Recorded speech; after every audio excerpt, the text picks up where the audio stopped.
அனைவருக்கும் வணக்கம். இந்த நாள் இனிய நாளாக அமைய வாழ்த்துக்கள். ஏஎல்பி ஜோதிட ஆசிரியர் சாந்தி தேவி ராஜேஷ்குமார்.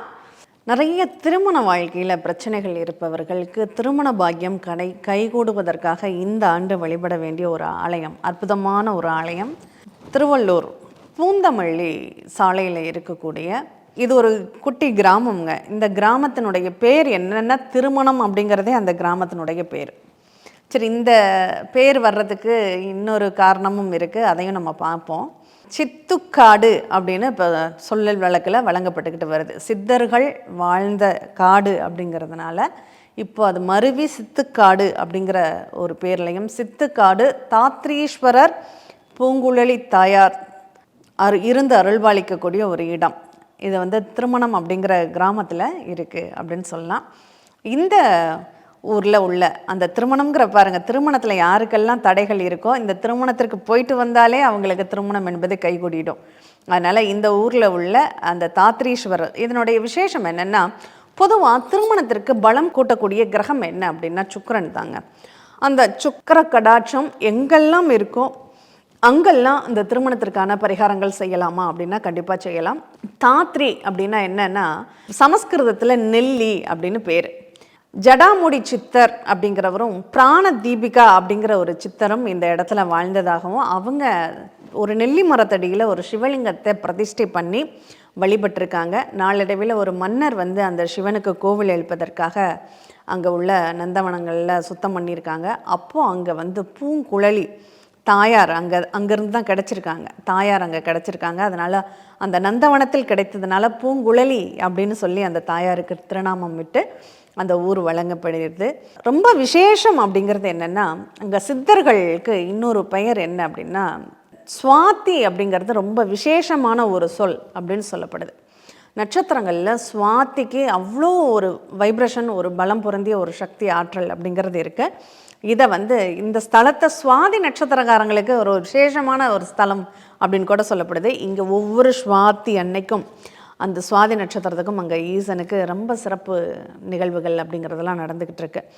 நெல்லிச்சாரும் நெல்லிப்பொடியும் கொண்டு அங்கே சிவபெருமானை அர்ச்சனை செய்து வழிபடுபவர்களுக்கு அந்த மனமகிழ்ந்து அவங்களுக்கு குபேரலிங்கனாக காட்சி தரக்கூடிய குபேரனுக்கு இங்கே என்ன பண்ணுறாங்க, நெல்லிக்காய் ஊறுகாய் தயிர் சாதம் புளி சாதம் வச்சு படைச்சு அங்கே பக்தர்களுக்கு கொடுத்துக்கிட்டு வர்றாங்க. அந்தளவுக்கு ஒரு சிறப்பு மிக்க ஒரு ஸ்தலம் அப்படின்னு சொல்லலாம். தூணில் இந்த பிராணதீபிகாங்கிற ஒரு சித்தர் 2 தூணில் ஒரு தூணில் ஜடாமுடி சித்தர் இருக்கார், இன்னொரு தூணில் பிராணதீபிகா சித்தர் இருக்கார். இங்கே ஆயுள் விருத்திக்காக, ஆயுள் பலம் உள்ள குறைந்தவர்கள், அவங்க ஆயுள் பயத்தோடு இருக்கிறவங்க இங்கே ஆயுள் விருத்திக்காக இந்த சித்தரை வழிபடுவதாகவும், முக்கியமாக இருதய நோய் உள்ளவர்கள் இங்கே இந்த சித்தரை வழிபடுறதுனால அவங்களுக்கு இருதய நோய் நீங்க பெறுவதாகவும், ஏன்னா பிராணன் இல்லையா, அவருடைய பேரே பிராணதீபிகா அப்படிங்கிறது தான். அந்த சித்தரை வழிபடுறதுனால அது அவங்களுக்கு அந்த நோய்கள் விலகுவதாலும் இங்கே ஒரு ஐதீகம் இருக்குது. இப்படி ஒரு சிறப்பு வாய்ந்த இந்த கோவிலுக்கு நம்ம சுவாதி நட்சத்திரத்தன்னைக்கு போய் வழிபாடு செய்கிறோன்னா உங்களுக்கு ரொம்ப ஒரு சிறப்பான பலன்கள் அப்படிங்கிறது நிறையவே இருக்குது அப்படின்னு சொல்லலாங்க. திருமணம் ஆகாதவர்கள், அது எந்த ராசி எந்த லக்னமாக இருந்தாலும் சரி, திருமணம் இன்னும் கூடி வரலையே அப்படின்னு நினைக்கிறவங்க இந்த ஆலயத்தில் உள்ள இந்த திருமணம் அப்படிங்கிற ஊர் பெயருடைய ஆலயத்தில் இருக்கக்கூடிய சித்துக்காடு தாத்ரீஸ்வரர் பூங்குழலி தாயாரை வழிபட்டு விரைவில் திருமண பாக்கியத்தை அடைய வேண்டும் அப்படின்னு நம்ம பிரார்த்தனை பண்ணிக்கோம். அடுத்ததாக ஆலயம் அப்படின்னு பார்த்தோம்னா சுசீந்திரம் தானுமாலய சுவாமி கோவில், நம்ம நாகர்கோவில் வட்டத்தில் இருக்கக்கூடிய அந்த சுசீந்திரம் தானுமாலயன் ஆஞ்சநேயருக்கு ரொம்ப ரொம்ப பிரசித்தி பெற்ற ஒரு ஆலயம்ங்க. தானுமாலயன் அப்படிங்கிறது அவ்வளோ ஒரு விசேஷமானது. அங்கே நாத தூண்கள், சப்த தூண்கள் அப்படின்னு சொல்லலாம், சங்கீத தூண்கள் அப்படின்னு சொல்கிறது அங்கே பரிபூர்ணமாக இணைஞ்சிருக்கும். அந்த ஒவ்வொரு இடத்துலையும் அப்படியே தூணுங்களை தட்டினாவே அவ்வளோ சுரங்கள் சப்தங்கள் அப்படிங்கிறது ரொம்ப அழகாக வரும் அப்படின்னு சொல்லலாம். அங்கே இருக்கக்கூடிய அந்த ஆஞ்சநேயர், தானுமாலய சுவாமி தூணில் இருக்கக்கூடிய அந்த ஆஞ்சநேயர் ரொம்ப விசேஷமானவர். தனியாகவே ஆஞ்சநேயருக்குன்னு ஒரு சன்னதி இருக்குது. வெண்ணெய் சாற்றி, அங்கே வெண்ணெய் தான் அங்கே பிரசாதமாகவே வழங்கப்பட்டு வருகிறது. அதனால் அந்த வெண்ணெயை பெருமாளுக்கு சாத்திட்டு அந்த வெண்ணெய் டப்பாவை திரும்ப நமக்கு பிரசாதமாக கொடுத்துடுவாங்க. அந்த பிரசாதத்தை நம்ம சாப்பிட்டோம்னாவே நமக்கு பல சர்வரோக நிவாரணி அப்படிங்கிற மாதிரியான ஒரு விஷயம் அங்கே இருக்குது. சுசீந்திரத்தில் இருக்கக்கூடிய அந்த ஆஞ்சநேயரை வழிபடுறதுனால என்ன மாதிரி நமக்கு விஷயங்கள்லாம் நடக்கும். இந்த ஆஞ்சநேயர் என்னென்ன விஷயங்களுக்கெல்லாம் நமக்கு ஒரு புராண காலத்தில் அவருடைய செயல்கள் எதுக்கெல்லாம் பயன்பட்டுச்சு நல்லா கவனித்து பாருங்கள். அவருடைய வரலாறுகளில் சுக்ரீவனுக்கு பக்கபலமாக நிற்கிறார். அவருக்கு ஆட்சி பொறுப்பை திரும்ப பெறுவதற்கு இவர் ஒரு தூண்டுகோலாக, ஒரு உந்து சக்தியாக பக்கத்தில் இருக்கிறார். அப்போது நமக்கு வேலையில் ஒரு நல்ல வாய்ப்புகள் கிடைக்கணும், எனக்கு வேலையை இழந்துடக்கூடாது அப்படிங்கிற ஒரு சூழ்நிலையில் இருக்கிறவங்க இந்த ஆஞ்சநேயரை போய் வழிபாடு பண்ணலாம். அடுத்ததாக அவர் தம்பதிகள், பிரிந்த தம்பதிகள் ஒன்று சேருவதற்கு தூதுவனாக இருந்திருக்கார். அதனால் கணவன் மனைவி பிரிஞ்சு போயிருக்காங்க, கணவன் மனைவி பிரச்சனைகள் வாழ்க்கையில் இருக்குது அப்படிங்கிறவங்க இந்த சுசீந்திரம் தானுமாலய சுவாமியை போய் தரிசனம் பண்ணும்போது அந்த பிரிந்த உறவு அப்படிங்கிறது கண்டிப்பாக சேரும். அந்த ஆஞ்சநேயரன் அருளால் சேர்த்து வைப்பார் அப்படின்னு சொல்லலாம். அதனால் இந்த ஆண்டு கணவன் மனைவி யாரெல்லாம் பிரிஞ்சிருக்கீங்களோ அவங்கெல்லாம் போய் சுசீந்திரம் போயிட்டு தானுமாலையினை வழிபட்டுட்டு வாங்க.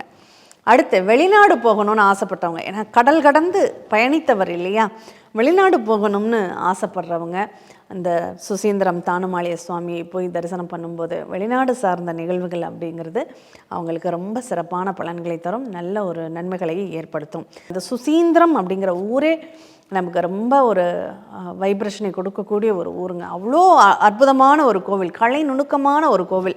அதை பார்த்தா அந்த கோயிலை விட்டு வெளியில் வர்றதுக்கு மனசே இருக்காது, அவ்வளோ ஒரு விசேஷமாக இருக்கும். அப்படிப்பட்ட ஒரு அற்புதமான ஆலயத்தை நம்ம பக்கத்தில் உள்ளவங்க அதை பயன்படுத்திக்கோங்க. அடுத்ததாக மதுரை மீனாட்சி அம்மன். இந்த வருஷம் நம்ம விசேஷமாக வழிபடக்கூடிய ஒரு தெய்வங்களில் மதுரை மீனாட்சி அம்மன் அப்படிங்கிறவங்க ரொம்ப விசேஷமானவங்க. இங்கே முதல்ல நம்ம வழிபடக்கூடியவர் யார் தெரியுமா? முக்குருணி விநாயகர் தான். இந்த முக்குருணி விநாயகரை நம்ம வழிபட்டுட்டு அப்படியே சொக்கநாதரையும் மீனாட்சி அம்மையையும் நம்ம ஒரு செல்வாக்கு வேணும், நமக்கு ஒரு மரியாதை வேணும், ஒரு மதிப்பு வேணும், என்னுடைய சுய பலத்தை நான் காமிக்கணும் அப்படின்னா அவங்க கட்டாயம் இந்த மதுரை மீனாட்சி அம்மன் கோவிலுக்கு போயிட்டு வாங்க. அது மட்டும் இல்லாமல் இங்கே மரகத பச்சை தான், அந்த அம்பாளுடைய திருவுருவமே மரகத பச்சையால் ஆனது. அதனால் கல்வி கேள்விகளில் சிறந்து விளங்குவதற்கும், நம்மளுடைய வித்தைகளை, நம்மளுடைய திறமைகளை, நம்மளுடைய அறிவுத்திறனை வளர்த்து கொள்வதற்கும், உற்பத்தி செய்வதற்கும் நீங்கள் இந்த மதுரை மீனாட்சியை நம்ம பலமாக பிடிச்சிக்கணுங்க. ஆண்கள் எல்லாருமே மீனாட்சியை பலமாக பிடித்து கொண்டால் உங்கள் வாழ்க்கையில் எங்கெல்லாம் லாக் இருக்கோ, எங்கெல்லாம் பிரச்சனைகள் இருக்கோ அந்த பிரச்சனைகளை சரி செய்வதற்கு அந்த அம்பாள் உதவியாக இருப்பாங்க அப்படிங்கிறது நிச்சயமான உண்மை.